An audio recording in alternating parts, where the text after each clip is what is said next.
GSWS సేవలో joint LPM నంబర్లు విభజించిన మరియు రిజిస్ట్రేషన్లు మరియు మ్యుటేషన్లకు వీలు కల్పిస్తూ ఆన్లైన్ సబ్ డివిజన్ సౌకర్యాన్ని ప్రవేశపెట్టమైంది అధ్యక్ష. ప్రభుత్వం జనవరి 1, 2025 నుంచి 6 నెలల పాటు ఉచితంగా వారి యొక్క భూములు విభజించుకునే విధంగా GRT నంబర్ 1 ద్వారా ఉత్తర్వులు జారీ చేయడం జరిగింది అధ్యక్ష. 10/3/2025 తేదీ నాటికి జాయింట్ LPM విభజన కోసం 85,571 దరఖాస్తులు అందాయి అధ్యక్ష. వాటిలో 69,142 దరఖాస్తులను పరిష్కరించడమైంది అధ్యక్ష. డి ప్రశ్నకు అధ్యక్ష, అవునండి, షెడ్యూల్ చేయబడిన నిర్దిష్ట సమయం మార్చి 31, 2025 వరకు ఇవ్వబడడం జరిగింది అధ్యక్ష. థ్యాంక్ యూ అధ్యక్ష. విజయలక్ష్మి గారు, ఎమ్మెల్యే గారు. ధన్యవాదాలు రెవెన్యూ మినిస్టర్ గారు, మీ ప్రశ్న ఆన్సర్ ఇచ్చినందుకు. అలాగే మనం చూస్తుంటే నా కాన్స్టిట్యున్సీలో 23 రెవెన్యూ విలేజెస్ ఉన్నాయి అధ్యక్ష. దాంట్లో మన గవర్నమెంట్ చేసినవి ఇప్పుడు చేస్తుంది. ఓకే, అక్కడ కొద్దిగా అన్ని సరిహద్దులు సరిచేస్తున్నారు, ప్రయత్నం అట్లీస్ట్ జరుగుతుంది అధ్యక్ష. కానీ గత గవర్నమెంట్లో అయితే మనం చూసాము, ఆనాటి ముఖ్యమంత్రి చేసిన సర్వేలో అయితే 8 రెవెన్యూ విలేజెస్ అనేది జరిగిపోయినాయి అధ్యక్ష. జొన్నవలస, రాకోడు, ద్వారపుడి, పినవేంలి, సారిక, చెల్లూరు, సిరియాల్పేట, దుప్పాడ, ఈ 8 విలేజెస్ కూడా సరిగ్గా జరగలేదు అధ్యక్ష. అంటే ఒక బౌండరీ వాల్, ఒక బౌండరీ రైతు బౌండరీ సరిగ్గా లేకుండా ఒకరి దగ్గరికి ఇంకొకరి బౌండరీలోకి వెళ్ళిపోయి, అలాగే ఒక పేరు పక్కనోడు పేరు మీద మారిపోయి ఇటువంటి కన్ఫ్యూజన్స్ అయితే ఆ గత గవర్నమెంట్లో జరిగినాయి అధ్యక్ష. మీరు ఆ విలేజెస్ కూడా మళ్ళీ సర్వే చేసి ఇవి సరిదిద్దాలని నేను కోరుకుంటాను అధ్యక్ష. అలాగే మనం చూస్తుంటే మనకి ఇప్పుడు కూడా ఎన్నో ప్రాబ్లమ్స్ అనేది ఈ రెవెన్యూ సదస్సులో దరఖాస్తు అయినాయి అధ్యక్ష. అవి కూడా పూర్తిగా పరిష్కారం అనేది ఇంకా అవ్వలేదు అధ్యక్ష. అది కూడా పూర్తిగా పరిష్కారం అవ్వాలని నేను కోరుకుంటాను అధ్యక్ష. ధన్యవాదాలు అధ్యక్ష. బండారు శ్రావణశ్రీ గారు. ధన్యవాదాలు అధ్యక్ష. కూటమి ప్రభుత్వం ఏర్పడిన తర్వాత ఈ పబ్లిక్ గ్రీవియన్సెస్లో 90% రెవెన్యూ సమస్యలే వస్తున్నాయి అధ్యక్ష. గత 5 సంవత్సరాల వైసీపీ ప్రభుత్వంలో రాష్ట్ర వ్యాప్తంగా కూడా రీసర్వేల పేరిట అనేక మంది రైతుల భూములు మార్పిడి చేసి రిజిస్ట్రేషన్ల సమస్యలు, పెద్ద ఎత్తున భూ కబ్జాలు, భూ రికార్డులలో అయితే ఓనర్ పేర్ల మార్చేసి అక్కడ సాగులో వేరే వాళ్ళు ఉంటే ఆన్లైన్లో వేరే వాళ్ళ పేర్లు ఉండడం, ఈ భూ సర్వే రికార్డులను కూడా గల్లంతు చేయడం జరిగింది అధ్యక్ష. ప్రత్యేకించి మ్యుటేషన్లు నిలిచిపోయి వారసత్వ భూములు ఉన్న వారు ఇబ్బందులు ఎదుర్కొంటున్నారని మీ ద్వారా మంత్రివర్యులకు తెలియజేస్తూ, అలాగే ఈ భూ విస్తీర్ణను కూడా తగ్గించి హద్దులు మార్చేసి భూ కబ్జా పత్రాలను మార్చేసి బ్యాంకు రుణాలు రాలేక రిజిస్ట్రేషన్స్ ఆగిపోయి, అలాగే ఎంతో మంది రైతులు ప్రజలు ఇబ్బంది పడే పరిస్థితిని ఈరోజు మా నియోజకవర్గంలో చూస్తూ ఉన్నాం అధ్యక్ష.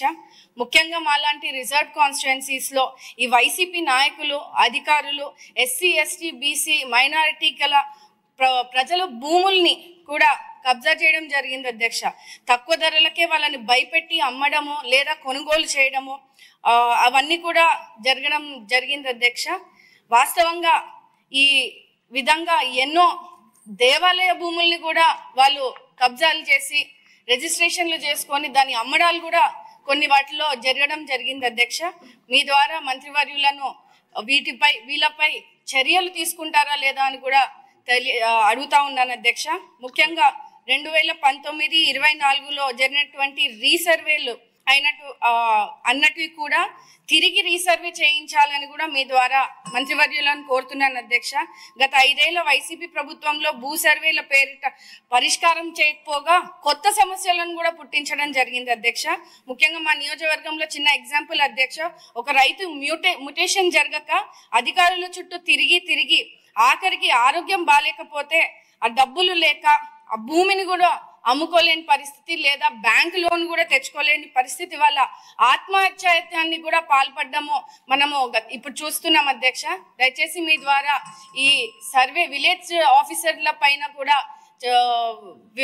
విచారణ వేసి వాళ్ళపై చట్టపరమైన చర్యలు కూడా మీ ద్వారా తీసుకోవాలని రెవెన్యూ అధికారులు వీళ్ళపైన మనము ఖచ్చితంగా దీన్ని పర్సనల్గా తీసుకొని ఈ రైతులు ఏదైతే పేద రైతులు ఇబ్బంది పడ్డారో మీ ద్వారా మంత్రివర్యులు చర్యలు తీసుకోవాలని తెలియజేస్తున్నాను. ధన్యవాదాలు అధ్యక్ష. ఈ భూమి మార్పిడి అదేవిధంగా రిజిస్ట్రేషన్ వ్యవహారంలో మన్యంలో చాలా ఇబ్బందులు అనేవి ఉన్నాయి అధ్యక్ష. అయితే రిజిస్ట్రేషన్ అనేది మైదాన ప్రాంతంలో ఒకలా ఉంటుంది, మా గిరిజన ప్రాంతాల్లో కూడా వేరే రకంగా ఉంటుంది అధ్యక్ష. అయితే ఖచ్చితంగా సెటిల్మెంట్ పట్టాదారులకి అదేవిధంగా జిరాయితీ భూములు కలిగిన వారికి మాత్రమే రిజిస్ట్రేషన్ అవకాశం అనేది మా ఏజెన్సీ ప్రాంతంలో ఉంది అధ్యక్ష.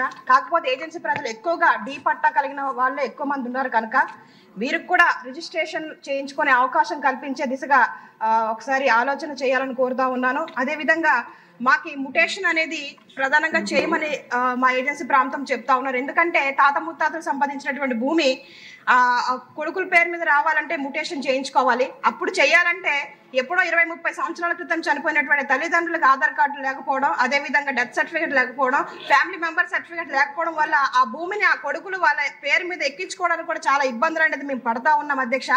ఈ యొక్క భూమిని వాళ్ళు పంచుకుపోవడం వల్ల ఏదైతే అభివృద్ధి సంక్షేమ పథకాలు ఇవన్నీ కూడా మా ఏజెన్సీ ప్రాంత ప్రజలు నష్టపోతున్నటువంటి పరిస్థితి అధ్యక్ష. అయితే ఒకటి కోరుతా ఉన్నాను, ఏజెన్సీ ప్రాంతంలో ఉన్న ప్రజలకు కూడా డీ పట్టా ఉన్న వారికి కూడా గిరిజన చట్టాలను అనుసరిస్తూ వారికి పక్కా రిజిస్ట్రేషన్ అవకాశాలు కూడా కల్పించాలని కోరుతా ఉన్నాను. అదేవిధంగా చిన్న విషయం అధ్యక్ష, ప్రజెంట్ మనం రీసర్వే పేరుతో గత ప్రభుత్వం అంతా కూడా ప్రభుత్వ భూములు కూడా మా ఏజెన్సీ ప్రాంతంలో కబ్జా చేసి పట్టాలు చేయించుకునేటువంటి పరిస్థితులు జరుగుతూ ఉన్నాయి, జరిగింది కూడా అధ్యక్ష. ప్రస్తుతం మనం వచ్చాక ఏదైతే రెవెన్యూ సదస్సులు పెడతా ఉన్నామో ప్రజలందరూ కూడా హర్షం వ్యక్తం చేస్తూ ఉన్నారు, మంచి రెస్పాన్స్ కూడా వచ్చింది. గతంలో అన్యాయం జరిగిన వాళ్ళకి ఇప్పుడు న్యాయం జరుగుతుందని ప్రజలందరూ మన మీద ఒక నమ్మకం, ఒక భరోసా ఉన్నారు కనుక ఖచ్చితంగా ఏజెన్సీ ప్రాంతంలో ఈ సమస్యలను దృష్టిలో పెట్టుకొని మంత్రివర్యులు గారికి సరైన నిర్ణయాలు తీసుకోవాలని కోరుతా ఉన్నాను అధ్యక్ష. ధన్యవాదాలు. ధన్యవాదాలు అధ్యక్ష. గత ప్రభుత్వంలో జరిగిన అతిపెద్ద స్కామ్ అధ్యక్ష ఈరోజు ప్రభుత్వ భూముల కబ్జా. ముఖ్యంగా ఈరోజు శాసనసభ్యులమైన మాకు వచ్చే వినతి పత్రాల్లో 70% ఈ భూముల గురించి సంబంధించింది అధ్యక్ష.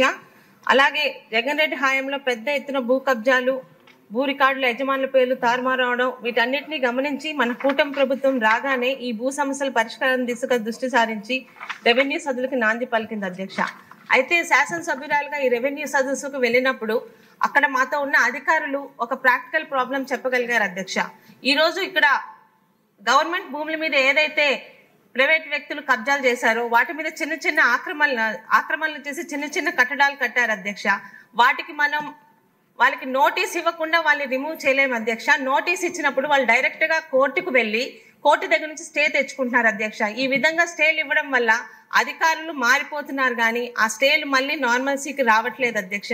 దయచేసి మీ ద్వారా రెవెన్యూ మంత్రి గారికి విన్నవించడం ఏంటంటే దయచేసి కోర్టులు కూడా ఈ ప్రభుత్వ భూముల మీద ఈ స్టేలు ఇచ్చినప్పుడు కొంచెం ఆలోచించేలాగా మన ప్రభుత్వం తరఫు నుంచి వాళ్ళకి మనం మెసేజ్ పెట్టకపోతే అధ్యక్ష కొన్ని కోట్ల విలువైన ప్రభుత్వ భూములు ఇలాగే కోర్టు రికార్డులోనే ఉండిపోయి వాటి మీద ఎటువంటి సమస్యకి పరిష్కారం ముందుకు వెళ్ళట్లేదు అధ్యక్ష. ధన్యవాదాలు అధ్యక్ష. ప్రశాంత్ రెడ్డి గారు. థ్యాంక్ యూ అధ్యక్ష. గౌరవ సభ్యులు అదితి గారు, బండారు శ్రావణి గారు అని అడిగినే అడుగుతున్నారు, అది కూడా చూసుకోవాలి, మీరు కొద్దిగా చూసుకోకుండా చెప్పాలి. గౌత్ శిరీష్ గారు అందరూ కూడా అంటే ఈ రాష్ట్రంలో యాక్చువల్గా ఉన్నటువంటి పరిస్థితి అధ్యక్ష. ఎందుకంటే అధ్యక్ష గత పరిపాలకులు అధ్యక్ష ఏదైతే మనుషులు ఉన్నటువంటి ఎమోషన్ దెబ్బతినే విధంగా వారి యొక్క ఆలోచనలు కూడా పరిగణన తీసుకోకుండా రీసర్వే అని చెప్పేసి అంటే ఏదైతే మంచి కాన్సెప్ట్ అధ్యక్ష డిజిటల్ చేయాలని చెప్పేసి కేంద్ర ప్రభుత్వం సపోర్ట్ చేస్తున్నటువంటి పూర్తి 100% సపోర్ట్ చేసినటువంటి కార్యక్రమం అధ్యక్ష. కానీ వీళ్ళు స్వార్థంతో దోచుకోవాలి, పేదల్ని ఇబ్బంది పెట్టాలి, ఏదైతే గ్రామ కంఠాలు ఉన్నాయో లేకపోతే గ్రామంలో సర్ప్లస్ ల్యాండ్స్ ఉన్నాయో అవన్నీ కూడా వారి అనువాయిల పేరు రాసుకోవాలని చెప్పే దురాలోచనతో ఈ గత రీసర్వే చేశారు అధ్యక్ష. గతంలో 6,688 గ్రామాల్లో చేశారు అధ్యక్ష. ఆ 6,688 గ్రామాల్లో అధ్యక్ష మాకు దాదాపుగా 2,79,712 అర్జీలు వచ్చినాయి అధ్యక్ష. అంటే మేము ఏదైతే గ్రామ సభలు నిర్మించాము, ఎందుకంటే మన ప్రభుత్వం వచ్చిన తర్వాత అధ్యక్ష పెద్దలు చెప్పినట్టుగా 100-80% రెవెన్యూ సమస్యలు వస్తూ ఉన్నాయి కాబట్టి తప్పకుండా పరిష్కరించాలని చెప్పేసి గౌరవ ముఖ్యమంత్రి గారు స్పెషల్ డ్రైవ్గా తీసుకుని ముందుకెళ్ళమని చెప్పారు అధ్యక్ష. దాంట్లో భాగంగానే రీసర్వేకి గ్రామ సభలు పెట్టాము అధ్యక్ష. ప్రతి ఒక్క రీసర్వే జరిగిన గ్రామంలో ఈ సభలో ఏర్పాటు చేసిన అధ్యక్ష. అవన్నీ కూడా అంటే దాదాపుగా 98% అధ్యక్ష. ఎందుకంటే 2,74,327 అర్జీలు మేము రిక్వెస్ట్ చేసి వారికి అందరి దగ్గర కూడా అంటే మేము సాటిస్ఫై అయ్యాము అని చెప్పి లెటర్ తీసుకునే దాకా కూడా మా క్షేత్రస్థాయిలో మా అధికారులు వెళ్ళి ఆ గ్రామాల్లో గ్రామ సభలు పెట్టి పరిష్కరించారు అధ్యక్ష. అధ్యక్ష ముఖ్యంగా చెప్పిన విషయం అధ్యక్ష, జాయింట్ ఎల్పిఎంల అధ్యక్ష, ఒకే ఎల్పిఎంలో ఎక్కువ మంది యజమానులు ఉంటే అధ్యక్ష ఈ యొక్క ప్రాబ్లం వచ్చింది అధ్యక్ష. అందుకనే దీన్ని పరిగణన తీసుకుని ఏదైతే మేము రెవెన్యూ సదస్సులు పెట్టామో అలాగే రీసర్వే గ్రామ సభలు పెట్టామో వీటిలో వచ్చినటువంటి సమస్యలు చూసుకుని ఇవన్నీ విడగొట్టే విధంగా ఏదైతే 1/1/2025 నుంచి 6 నెలల పాటు ఫీజు మినహాయింపుతో పాటు కూడా సిటిజన్ సర్వీసులను ప్రవేశపెట్టాం అధ్యక్ష. దాంట్లో కూడా మనం చెప్పినట్టుగా 85,571 దరఖాస్తు వస్తే అధ్యక్ష 69 సాల్వ్ చేసిన పరిస్థితి అధ్యక్ష. అధ్యక్ష ఒక యూనిక్ నంబర్ ఉంటుంది అధ్యక్ష, 14 అంకెల యూనిక్ ల్యాండ్ ఐడెంటిఫికేషన్ నంబర్ అనేది. అది కూడా ఎందుకంటే చాలా పారదర్శకంగా చేయాలి, రైతులకు ఇబ్బంది ఉండకూడదని చెప్పేసి గౌరవ ముఖ్యమంత్రి గారు పదే చెప్తా ఉన్నారు. కాబట్టి మేము ఏదైతే 21 లక్షల అకౌంట్స్ కొత్త పాస్బుక్ ఇస్తానో దాంట్లో కూడా ఈ యొక్క యూనిక్ పాస్వర్డ్ నంబర్ పెట్టి మ్యాప్ కూడా అంటే ఈ దేశంలో ఏ రాష్ట్రంలో లేని విధంగా పూర్తి మ్యాప్ కూడా వచ్చే విధంగా బౌండరీస్ మొత్తం అంతా వచ్చే విధంగా పెట్టి QR కోడ్ పెట్టి అధ్యక్ష, ఎక్కడైనా GPS సిస్టమ్ ఏదైనా రైతు ఆ QR కోడ్ తీసుకుని డైరెక్ట్గా తన భూమికి వెళ్ళే విధంగా కూడా దాన్ని కూడా ఇంటిగ్రేట్ చేసి ఇస్తా ఉన్నాం అధ్యక్ష. తప్పకుండా అధ్యక్ష, ఎందుకంటే అధ్యక్ష ఇప్పుడు కొత్తగా నూతనంగా అధ్యక్ష చిన్న బ్లాకులు చేసి అధ్యక్ష 250 ఎకరాలు మించకుండా ఒక బ్లాక్ చేసి రోజుకి 20 ఎకరాలు మాత్రమే సర్వే చేసే విధంగా రీసర్వే ఇప్పుడు కార్యక్రమాలు చేస్తా ఉన్నాం అధ్యక్ష. మన జనవరి 20 నుంచి చాలా పారదర్శకంగా VROలు సర్వేయర్లు ఆర్డీఓ కంపల్సరీ వెళ్ళే విధంగా అలాగే జాయింట్ కలెక్టర్లు ఆకస్మిక తనిఖీ చేసే విధంగా కూడా ఈ యొక్క కార్యక్రమం చేస్తా ఉన్నాం. చాలా పారదర్శక జరుగుతుంది. మన ఎమ్మెల్యేలు కూడా పూర్తిగా పాలు పంచుకుంటే వాళ్ళకు కూడా ఏదైనా కంప్లైంట్స్ ఉంటే తెలుస్తున్నారు అధ్యక్ష. ఎందుకంటే ఒక వాట్సాప్ గ్రూప్ కూడా క్రియేట్ చేసి పక్కన చుట్టుపక్కల ప్రతి ఒక్క రైతుకు కూడా మెసేజ్ వెళ్ళే ద్వారా వాళ్ళకి ఫోన్ చేస్తున్నారు, లేకపోతే వీడియో మెసేజ్ పెడుతున్నారు, ఆడియో మెసేజ్ పెడుతున్నారు, అన్ని రకాలుగా అన్ని చేసి వాళ్ళకి చూపించి వాళ్ళ ఊళ్ళో లేకపోతే కూడా వీడియో కాల్ కూడా చేసి బౌండరీస్ చూపించే విధంగా కూడా ఈ కార్యక్రమం చేస్తా ఉన్నారు. చాలా పారదర్శకం చేస్తా ఉన్నారు. గౌరవ మన ఎమ్మెల్యే గారు గోపాలపురం ఎమ్మెల్యే గారు కూడా ఒక సమస్య ఇట్లా చెప్పారు అధ్యక్ష, కుర్కురి అనే విలేజ్ గురించి అధ్యక్ష. దాన్ని కూడా తప్పకుండా ఎందుకంటే పూర్తి గ్రామం మేము సర్వే చేయలేము కాబట్టి మెయింటెనెన్స్ ఎక్కడెక్కడ సమస్యలు ఉన్నాయో పూర్తి గ్రామానికి కూడా మేము ఆ పరిష్కారం దిశగా ముందుకెళ్తా ఉన్నది. అంత పారదర్శకంగా చేస్తాను అధ్యక్ష. తప్పకుండా ఎవరైతే భూ హక్కులు ఉన్న యజమానులకి న్యాయం చేయాలని తప్పనితో ఈ ప్రభుత్వం పనిచేస్తా ఉంది అధ్యక్ష. అలాగే సోదరి శిరీష్ గారు చెప్పారు ఏజెన్సీ ప్రాంతాల్లో ఉన్న ఇబ్బంది గురించి అధ్యక్ష. IAS ఆఫీసర్స్ మనకి సబ్ కలెక్టర్ ప్రత్యేక శ్రద్ధతో అధ్యక్ష అక్కడ స్పెషల్ డ్రైవ్ కూడా తప్పకుండా చేస్తాం అధ్యక్ష. అలాగే free hold properties DKT properties గురించి అడిగారు అధ్యక్ష. అవన్నీ కూడా ఎందుకంటే దాని మీద కూడా పెద్ద స్కామ్ జరిగింది అధ్యక్ష.